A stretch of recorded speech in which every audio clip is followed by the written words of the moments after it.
بسم الله الرحمن الرحيم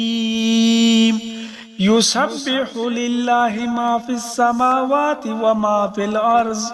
له الملك وله الحمد وهو على كل شيء قدير هو الذي خلقكم فمنكم كافر ومنكم مؤمن والله بما تعملون بصير خلق السماوات والأرض بالحق وصوركم فأحسن صوركم وإليه المصير يعلم ما في السماوات والأرض ويعلم ما تسرون وما تعلنون والله عليم بذات الصدور ألم يأتكم نبأ الذين كفروا من قبل فذاقوا وبال أمرهم ولهم عذاب أليم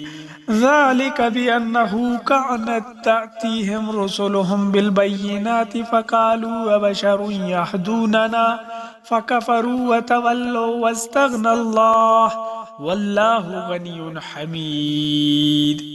زعم الذين كفروا أن لن يبعثوا قل بلى وربي لتبعثن ثم لتنبعون بما عملتم وذلك على الله يسير فآمنوا بالله ورسوله والنور الذي أنزلنا والله بما تعملون خبير يوم يجمعكم ليوم الجمع ذلك يوم التغابن ومن يؤمن بالله ويعمل صالحا يكفر عنه سيئاته ويدخله جنات تجري من تحتها الأنهار خالدين فيها أبدا ذلك الفوز العظيم والذين كفروا وكذبوا بآياتنا أولئك أصحاب النار خالدين فيها وبئس المصير ما أصاب من مصيبة إلا بإذن الله ومن يؤمن بالله يهد قلبه والله بكل شيء عليم وأطيعوا الله وأطيعوا الرسول فإن توليتم فإنما على رسولنا البلاغ المبين الله لا إله إلا هو